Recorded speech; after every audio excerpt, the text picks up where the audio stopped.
Em conversa com parlamentares, o ex-presidente Jair Bolsonaro falou sobre a demora do governo em dar uma resposta sobre a violência no Rio Grande do Norte e também em relação ao MST. Nós vamos conversar agora com o Bruno Pinheiro, que tem estas informações exclusivas. Bruno, o que mais foi discutido durante essa conversa? E fica sempre aquela expectativa. Bolsonaro falou em retorno ao Brasil. Muito bom dia, uma ótima semana para você, Bruno. Essa pergunta é a pergunta de $1 milhão.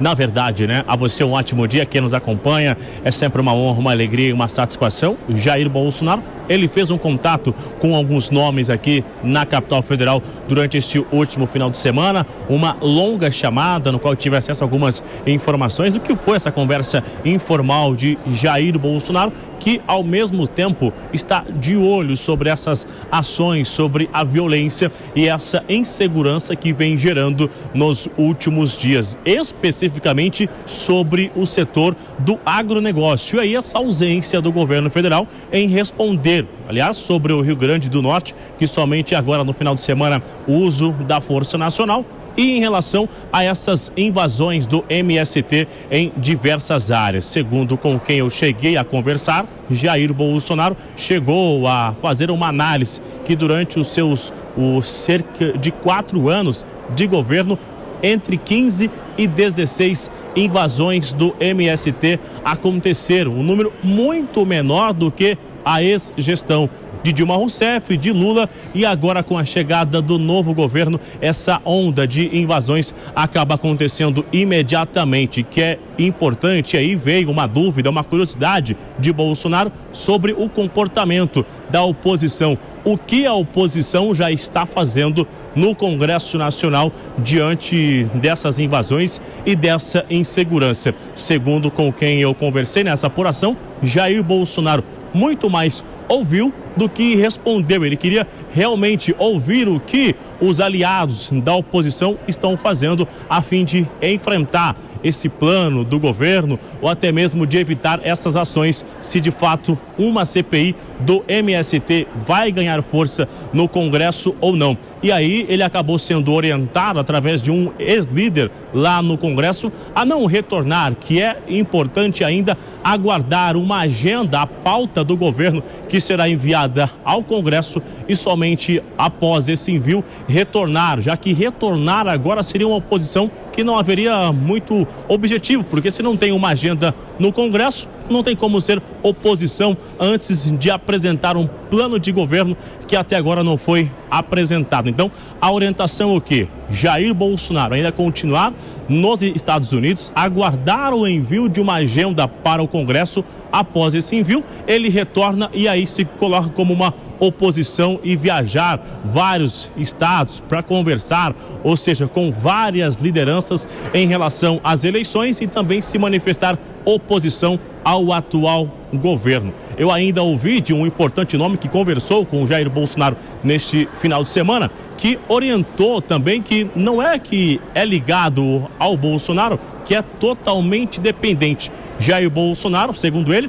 já fez a sua função, já fez parte da missão e que agora é importante os seus seguidores, os aliados da oposição, continuar a vida, seguir a missão lá no Congresso Nacional, que é ser oposição. Um outro discurso também que Bolsonaro está querendo receber informações seria sobre o saneamento básico, que seria um retrocesso do governo. Qual é a visão de Lula sobre esse assunto lá no Congresso Nacional? No mínimo, então, é o que? Um raio-x. Jair Bolsonaro se atualizando do atual cenário no Congresso em relação à oposição. Isso vai de encontro com aquele vídeo que a gente ouviu aqui no Jornal da Manhã, segunda edição, Jair Bolsonaro afirmando que ele agenda um dia de retornar. Uma semana antes, ele faz uma análise de qual é o cenário antes de retornar à capital federal. A expectativa é que ele retorne dia 29.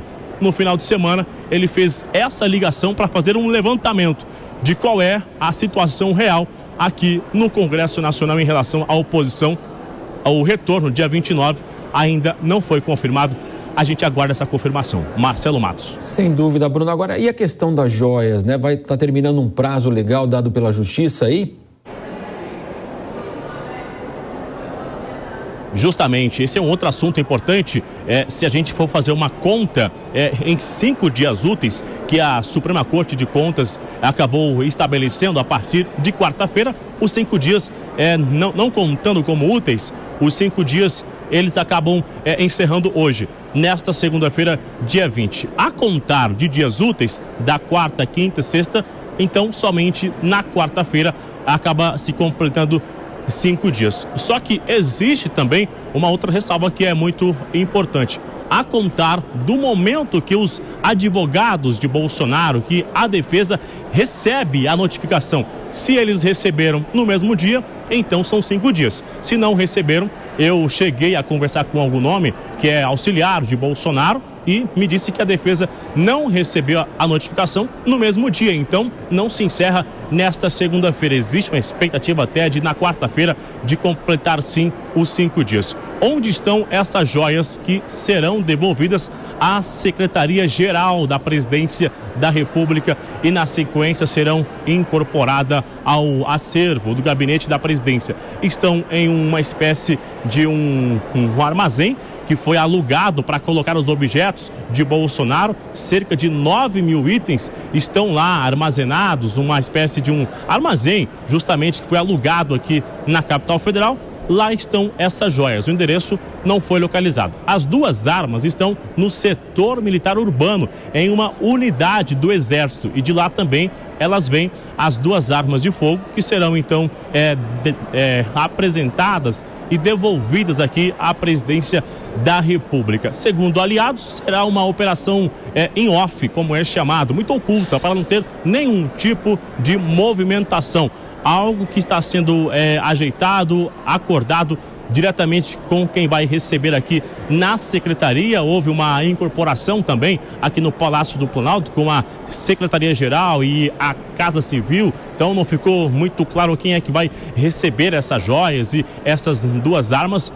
Mas então, isso já está aqui na capital federal, o que será devolvido, o que não se tem a confirmação exata. A nossa equipe de reportagem entrou já em contato, aguarda uma resposta da Suprema Corte de Contas em relação a isso, se eles informaram os advogados no mesmo dia ou no dia seguinte, que foi esse aviso justamente em relação à notificação sobre a devolução dessas joias que, segundo a investigação, elas chegaram de forma ilegal aqui na capital federal.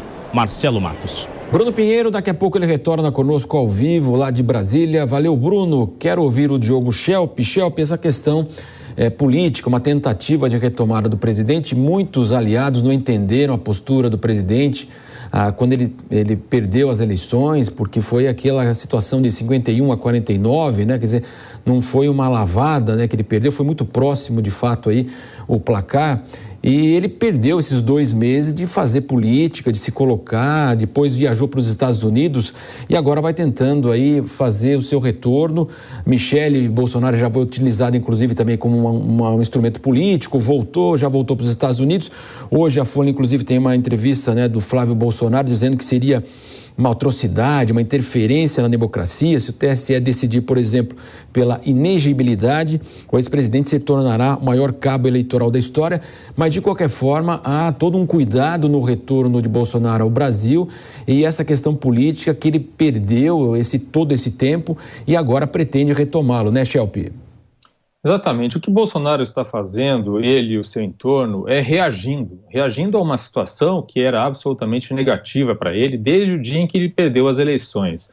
Por quê? Porque desde então ele ficou em silêncio, por exemplo, em relação a atos contrários à eleição de Lula, atos antidemocráticos, tentativa, por exemplo, de parar a economia brasileira com bloqueio de estradas. Ele fazia declarações muito dúbias em relação a isso, também em relação aos acampamentos em frente aos quartéis, algo que culminou em Brasília naqueles atos de 8 de janeiro, os atos de vandalismo.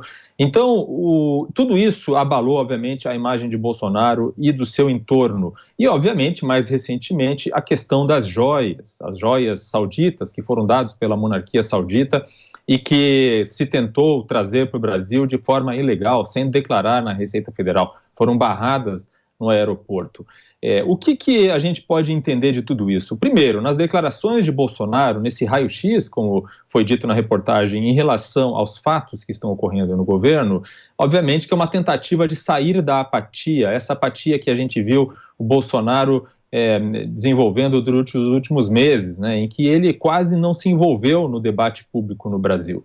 E, do outro lado, a entrevista de Flávio Bolsonaro também para delinear a defesa que será feita em relação ao caso das joias. O que o Flávio Bolsonaro apresenta é a ideia de que não se sabia o que tinha dentro do pacote, que o pacote estava lacrado e que não se sabia o que se estava trazendo para o país, o que, obviamente, é algo sempre temerário, não é? Não se pode viajar num avião e entrar em um país com algo que não se sabe o que é, algo que foi entregue por outro governo, inclusive. De qualquer forma, em relação às questões que foram apresentadas pelo Bolsonaro, as coisas que ele discutiu, a gente precisa lembrar, por exemplo, em relação à violência no Rio Grande do Norte, o próprio governo dele enfrentou situações parecidas no Ceará, em 2020, quando teve aquela greve das polícias do estado, em que foi necessário também enviar a Força Nacional. E agora essa questão do MST, obviamente, que está sendo melhor explorada pela oposição, já que houve mesmo menos invasões no governo anterior e agora a gente está vendo um início bastante quente nesse sentido. Enfim, em resumo, o que Bolsonaro está tentando fazer é retomar.